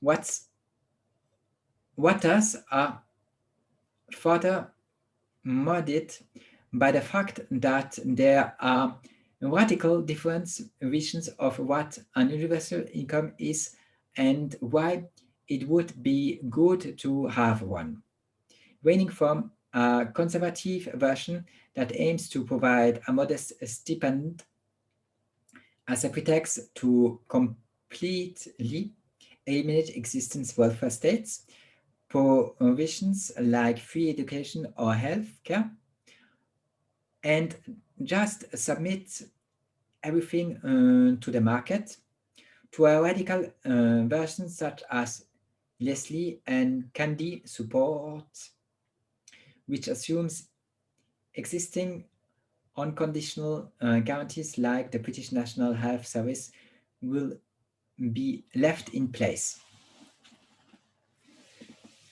Well, you can use an UBI and leave the rest to the free market. That would probably produce a quite nice result. Or you can have still public stuff like the British National Health Service and other stuff on top of a new UBI. The best thing would be to test it and see what produces the best result and go with that.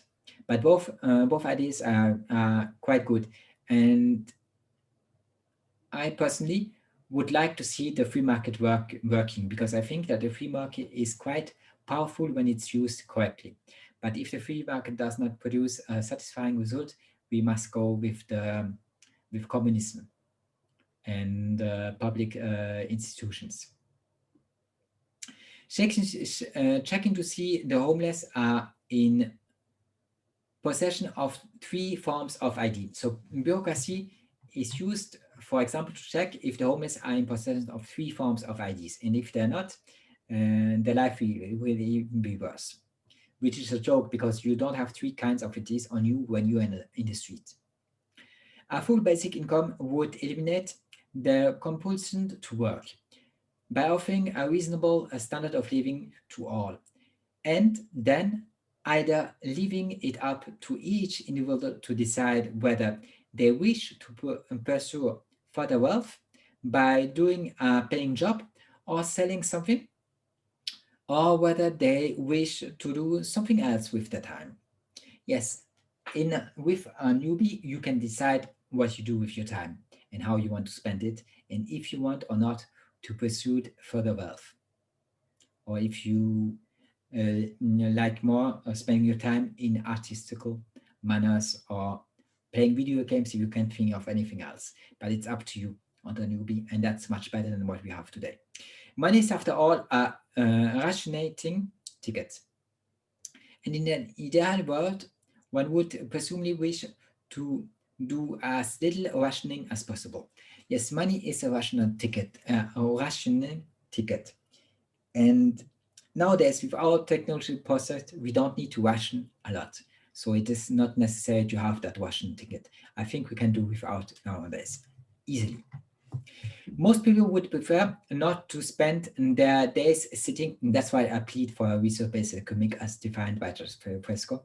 And I already told you to look it up if you have some time and you're interested in it.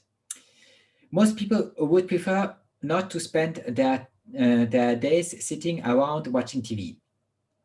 And a handful who really are inclined to be totally parasites are not going to be significant burden on society, since the total amount of work required to maintain people in comfort and security is not that formidable. Yes, we can easily have people living in security and comfort easily today.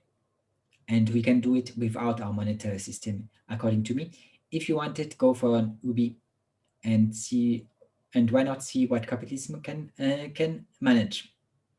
But our system, where it is capitalism for the poor, communism for the middle class, and socialism for the rich, is totally absurd and unjust.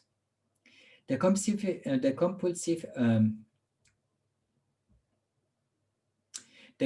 workaholics who insist on doing far more than they really have to would more than compensate for the occasional schlackers. So there will be enough people doing what has to be done. If they are educated to do it, if they learn that it's important, and if their opportunity arises, then they will. There are a lot of good people that will offer their time and do much better work than we have today. Yeah, I'm thinking about teachers and so on. A lot of people will do it just because they like doing it. Just for the same reason that I do this video. Why do I do it? Because people watch me. There are very few people right now watching me. Why? Because it makes me money. It makes me no money. Why? Because I like listening to my voice.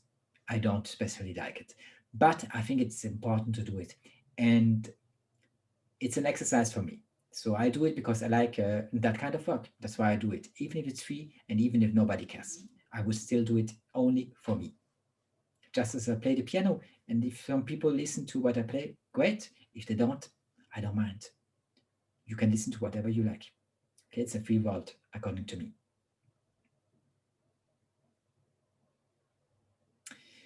It's not just that Annie's boss would have to treat her with at least a small degree of dignity and respect in a world of guaranteed income. So people will treat you better in a world of guaranteed income, and there will be less stress, and everything will be much better. In a world of guaranteed income, your boss should treat you with a little respect and dignity. Yes, that's what we just said. But already right now, 37 to 40% of workers in rich countries already feel their jobs are pointless. Roughly half of the economy consists of or exists in support of bullshit. Yes, and that bullshit must disappear, just as our shit jobs. And if there's still something that's shitty that has to be done, it will be done, but it will be done in a human way, and people won't have to work 10 hours a day.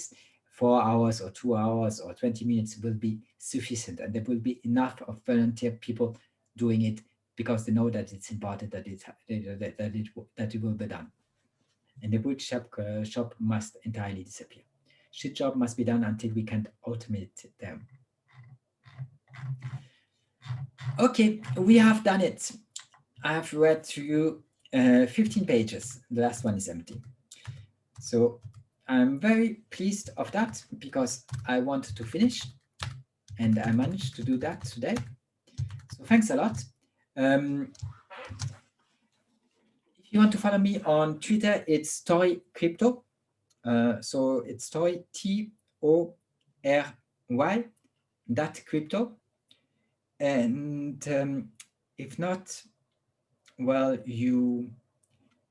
I'll do a video when I feel like it. So don't hesitate, and make sure you get notified when I'll do it. Thanks a lot for listening, and see you soon. Bye-bye.